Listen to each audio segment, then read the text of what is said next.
Terima kasih untuk kesempatan yang diberikan kepada kami, kelompok 8. Kami dari kelompok 8 akan menjelaskan materi tentang feminisme multikultural dan feminisme global. Dalam video ini kami akan menjelaskan materi tentang feminisme multikultural dan feminisme global. Feminisme multikultural adalah aliran feminisme yang mendasarkan pemikiran dan gagasan pada multikulturalisme. Seorang tokoh bernama Ronald Kebijakan Kebudayaan yang menekankan penerimaan tentang adanya keberagaman, kebinekaan, pluralis sebagai realitas utama dalam kehidupan masyarakat. Yang ini di dalamnya menyangkut tentang nilai-nilai sistem sosial budaya dan politik yang dianut. Kemudian fokus dari feminisme multikultural yaitu pandangan bahwa dalam satu negara Amerika, tidak semua perempuan diciptakan atau dikonstruksi secara setara. Jadi ketidaksetaraan itu di antara sesama perempuan biasanya disebabkan oleh banyak faktor, seperti faktor etnis, gender, agama, tingkat pendidikan, pekerjaan, status perkawinan, dan masih banyak lagi.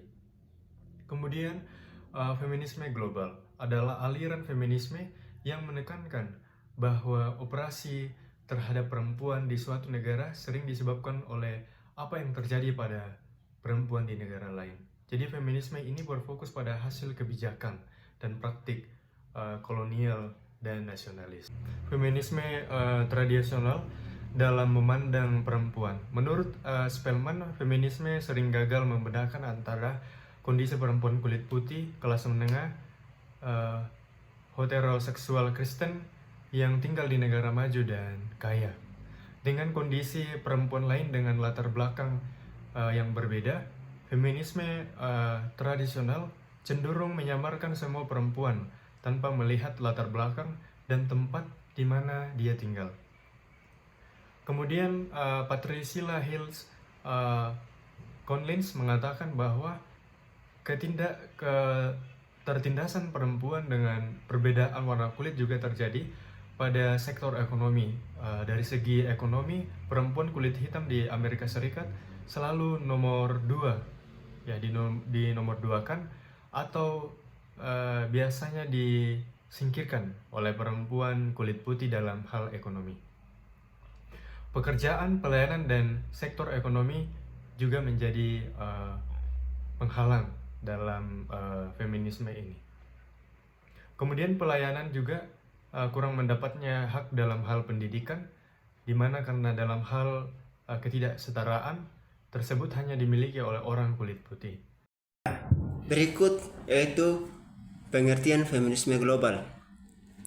Adalah gerakan sosial, intelektual, dan politik yang bertujuan untuk memperjuangkan kesetaraan gender di seluruh dunia tanpa memandang batas-batas geografis, budaya, agama, atau sosial. Nah, feminisme global menekankan pentingnya memahami bahwa pengalaman perempuan berbeda-beda di berbagai belahan dunia, sehingga tragedi untuk mencapai kesetaraan gender juga harus mempertimbangkan konteks lokal, termasuk sejarah kolonialisme, imperialisme, dan sistem patriarki yang berbeda-beda. Kemudian feminisme ini muncul dari kebutuhan untuk menjawab isu-isu global yang mempengaruhi perempuan secara berbeda-beda di setiap negara, seperti kekerasan berbasis gender, kemiskinan, akses terhadap pendidikan dan layanan kesehatan, diskriminasi di tempat kerja, perdagangan manusia, dan hak-hak reproduksi, dan lain sebagainya. Oleh karena itu, feminisme global hadir untuk menyoroti hubungan antara feminisme dan isu-isu lain seperti hak asasi manusia, keadilan ekonomi, dan lingkungan. Nah, feminisme global sering berupaya untuk menghindari etnosentrisme, yaitu pemaksaan nilai-nilai atau ideologi feminisme barat terhadap perempuan di negara-negara berkembang.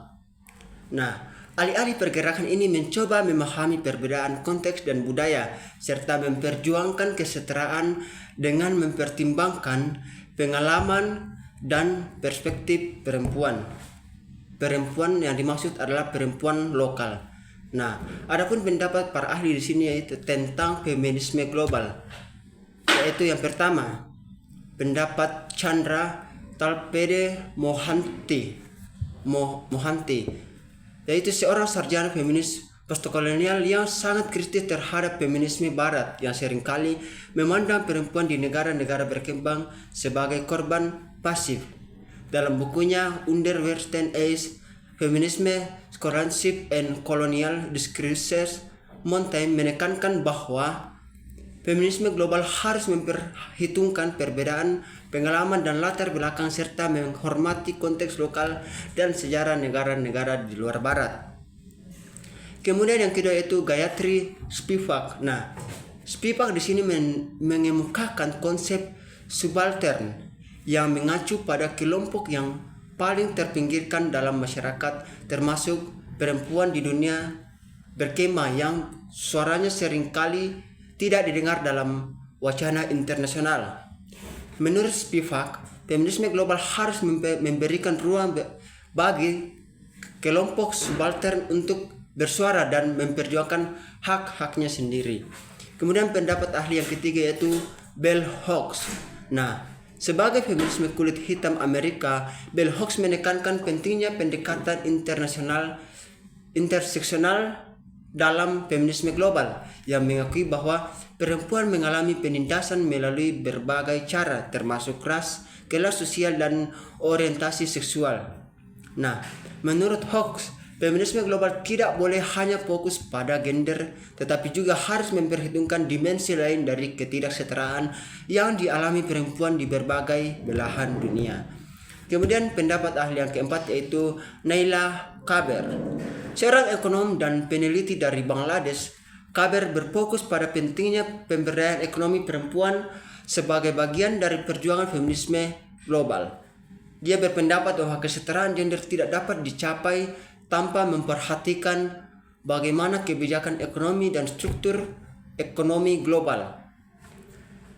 Bagaimana ekonomi global mempengaruhi kehidupan perempuan terutama di negara-negara berkembang. Nah, kemudian pendapat ahli yang kelima yaitu Amartya Sen. Nah, Amartya Sen sebagai seorang ekonom dan filsuf, Amartya Sen juga memberikan kontribusi dalam memahami hubungan antara pembangunan ekonomi, kesetaraan gender, dan hak-hak perempuan dalam konteks global. Di sini saya menekankan pentingnya memberikan akses kepada perempuan terhadap pendidikan dan sumber daya ekonomi sebagai bagian dari strategi untuk mengurangi ketidaksetaraan gender di seluruh dunia. Nah, secara keseluruhan, feminisme global bukan hanya perjuangan untuk kesetaraan gender, tetapi juga perjuangan untuk keadilan sosial yang lebih luas, yang melibatkan berbagai lapisan masyarakat dan juga masalah. Gerakan ini terus berkembang dan menyesuaikan diri dengan perubahan global, serta berupaya untuk memastikan bahwa suara perempuan di dunia harus diakui dan dihormati untuk menekankan kesetaraan. Terima kasih. Yang berikut teman-teman kita akan melihat perbedaan dan juga kesamaan dari feminisme multikultural dan feminisme global.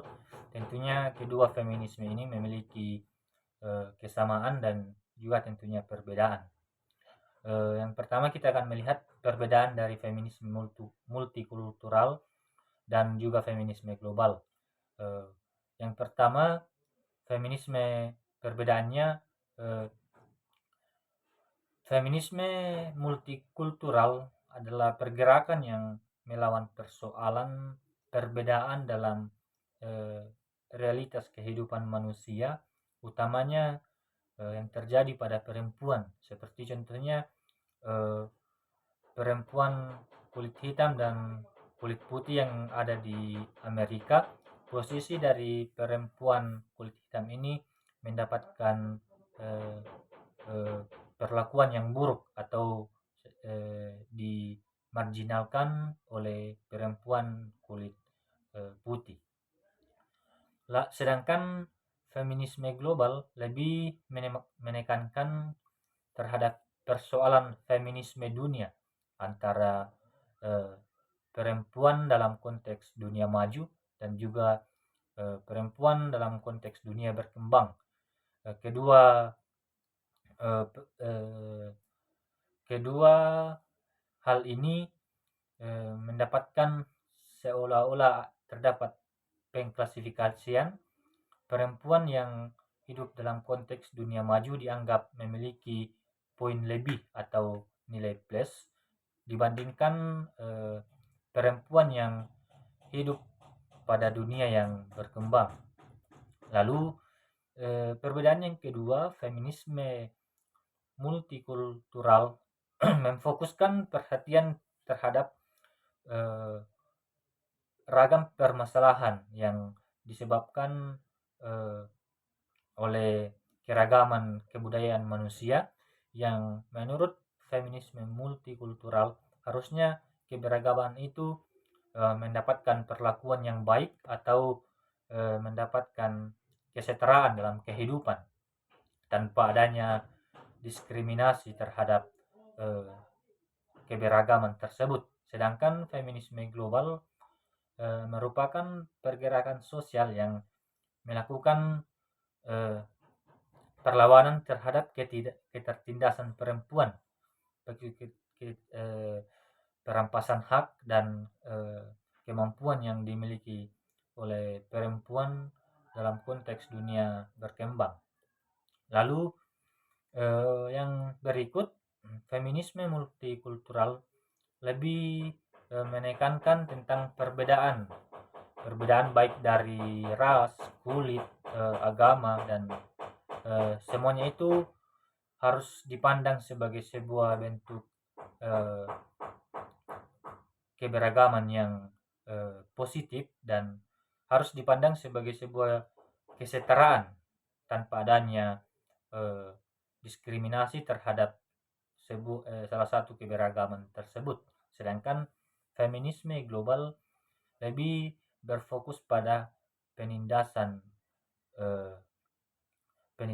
pada perempuan yang ada di dunia maju, yang juga perempuan yang di dunia berkembang, yang disebabkan oleh kebijakan-kebijakan dan juga hal ini berdampak pada penindasan bagi perempuan. Yang berikut, pandangan feminisme global terhadap kebijakan setiap negara yang dianggap merugikan negara yang lain, kebijakan tersebut haruslah diberhentikan, dan feminisme multikultural ini memberikan penekanan terhadap pemaksaan dan dalam merealisasikan suatu kultur kepada kultur yang lain dianggap hal tersebut adalah sebuah bentuk dari penjajahan. Lalu adapun persamaan dari kedua feminisme ini adalah feminisme multikultural melihat bahwa penindasan terhadap perempuan biasa itu terjadi karena berbagai faktor perbedaan seperti perbedaan ras, kulit, atau agama, ataupun perbedaan-perbedaan yang lainnya.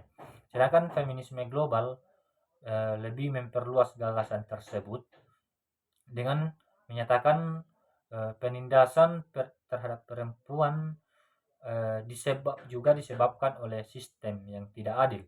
Penindasan terhadap perempuan bukan hanya dilakukan oleh laki-laki, tetapi juga perempuan dan laki-laki dari tempat lain, terutama dari negara-negara dunia yang maju. Yang berikut, penekanan kedua teori feminis ini adalah sama-sama melawan terhadap ketidaksetaraan yang terjadi pada perempuan yang disebabkan oleh ras, budaya, etnis, agama, bahkan penindasan akibat kebijakan yang dapat merugikan perempuan sendiri. Lalu yang ketiga, kedua feminisme ini sama-sama berupaya dalam membangun kesetaraan gender bagi perempuan baik dari perbedaan-perbedaan yang ada maupun kebijakan-kebijakan dunia yang dapat merugikan perempuan itu sendiri. Baik, kita lanjut ke materi yang selanjutnya mengenai kelebihan gender feminisme dalam konteks global, mencakup berbagai aspek yang berfokus pada kesetaraan, pemberdayaan, dan keadilan gender. Berikut beberapa kelebihan yang sering diakui, yaitu yang pertama, kesetaraan gender. Feminisme telah memainkan peran penting utama dalam mempromosikan kesetaraan gender di seluruh dunia. Ini termasuk upaya untuk mengurangi kesenjangan upah, mendukung representasi yang setara dalam politik, dan menentang diskriminasi gender di tempat kerja dan masyarakat. Yang kedua, pemberdayaan perempuan. Pemberdayaan perempuan, feminisme berfokus pada memberikan mereka lebih banyak kesempatan dalam pendidikan, ekonomi, dan politik. Gerakan ini telah menghasilkan peningkatan jumlah perempuan yang menduduki posisi kepemimpinan di banyak negara dan sektor. Yang ketiga, hak asasi manusia, yaitu gerakan feminis juga berperan besar dalam memperjuangkan hak-hak perempuan sebagai bagian integral dari hak asasi manusia. Ini mencakup hak atas kesehatan, reproduksi, hak untuk hidup bebas, dan kekerasan berbasis gender, dan hak untuk berpartisipasi dalam pengambilan keputusan politik. Yang keempat, perubahan sosial dan budaya. Feminisme global telah menentang norma-norma sosial tradisional yang mendukung patriarki. Di banyak negara, ada peningkatan kesadaran akan pentingnya berbagai tanggung jawab dalam peran keluarga dan domestik, serta pengakuan yang lebih besar nilai atas nilai pekerjaan domestik yang tidak dibayar. Yang kelima, advokasi untuk marginalisasi gender. Feminisme modern semakin memperhatikan isu-isu yang terkait dengan kelompok-kelompok gender yang terpinggirkan, termasuk komunitas dalam konteks global. Feminisme memperjuangkan inklusivitas untuk semua identitas gender, bukan hanya perempuan, cis atau gender. Yang keenam, interseksionalitas. Feminisme global mengakui pentingnya interseksionalitas, yaitu memahami bagaimana berbagai bentuk penindasan seperti ras, kelas, dan orientasi seksual saling ketergantungan.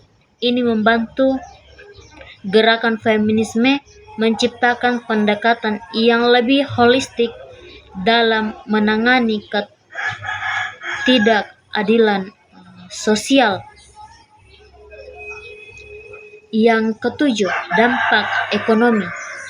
Dengan memperjuangkan partisipasi perempuan yang lebih besar dalam ekonomi global, feminisme berkontribusi pada peningkatan produktivitas dan pertumbuhan ekonomi.